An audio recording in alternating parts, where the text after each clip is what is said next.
Bonjour. Alors, on pourrait croire qu'obtenir un prêt en Israël, c'est juste une question de signer en bas d'une page, et puis c'est tout.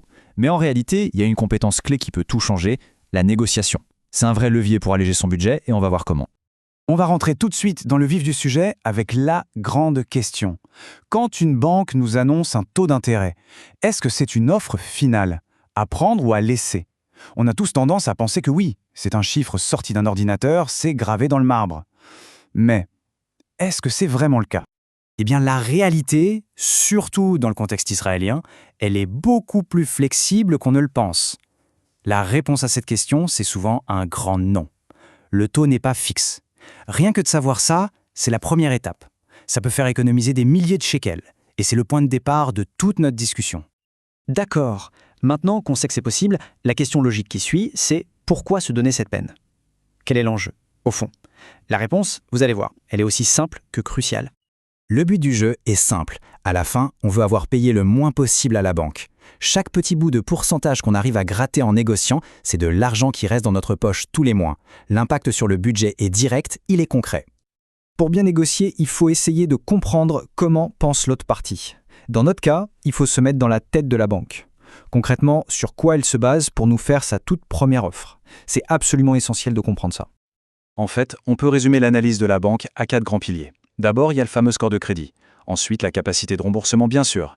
Le type de prêt qu'on demande joue aussi un rôle. Et enfin, la durée du prêt. Chacun de ces éléments est une pièce du puzzle que la banque assemble pour évaluer le risque qu'elle prend avec nous. Alors, arrêtons-nous sur ce premier pilier, le score de crédit. Il faut vraiment le voir comme notre bulletin de santé financier. Un score élevé, c'est comme arriver à un entretien avec une lettre de recommandation en béton. Ça dit à la banque, cette personne est fiable. Et ça lui donne une excellente raison de nous faire un meilleur taux. C'est sans doute notre meilleur argument de négociation. Regardez bien ce tableau, il est super important. Il montre un compromis fondamental. D'un côté, un prêt sur une durée plus courte. Le taux d'intérêt sera plus bas, c'est logique, la banque prend moins de risques sur le long terme. Le seul hic, c'est que les mensualités seront plus élevées. De l'autre côté, un prêt plus long. Ça permet d'avoir des mensualités plus petites, plus faciles à gérer. Mais attention, le taux sera plus élevé et donc au final, le crédit coûtera plus cher. C'est vraiment une question d'équilibre à trouver. Bon, la théorie c'est bien, mais maintenant passons à la pratique. Comment on s'y prend concrètement? Voici une sorte de plan de match en 4 étapes, basé sur des conseils d'experts pour arriver à la négociation avec un maximum de chances de son côté.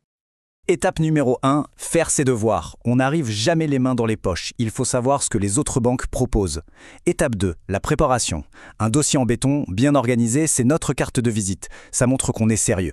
Étape 3, et c'est la plus importante, il faut oser négocier. Il ne faut pas avoir peur de demander. Le pire qui puisse arriver, c'est un non. Et enfin, étape 4, être flexible. Montrer qu'on est prêt à ajuster la durée du prêt, par exemple, ça peut être l'argument décisif. Et s'il y a encore un doute, il faut bien garder ça en tête. Une banque, c'est une entreprise. Un client fiable avec un bon historique, c'est un client précieux qu'elle a tout intérêt à garder. Donc la négociation, ce n'est pas un combat, c'est simplement une discussion commerciale. Alors, si on devait résumer tout ça en une seule idée, vraiment le truc le plus important à retenir, ce serait quoi? Finalement, tout se résume à 2 choses. D'un côté, une préparation impeccable, un dossier qui parle de lui-même. Et de l'autre, tout simplement, l'assurance de demander ce qu'on veut. Ce n'est pas de la magie, non, ce sont des outils bien réels qui nous redonnent le contrôle de la situation. Et tout ça, ça nous amène à une question finale qui va un peu plus loin, parce que cette méthode de préparation, de négociation, c'est une compétence qu'on peut appliquer à toute sa vie financière. La vraie question, ce n'est donc pas seulement comment avoir un meilleur taux, mais plutôt quelle sera la première action concrète qu'on va poser pour reprendre la main sur ses finances en général.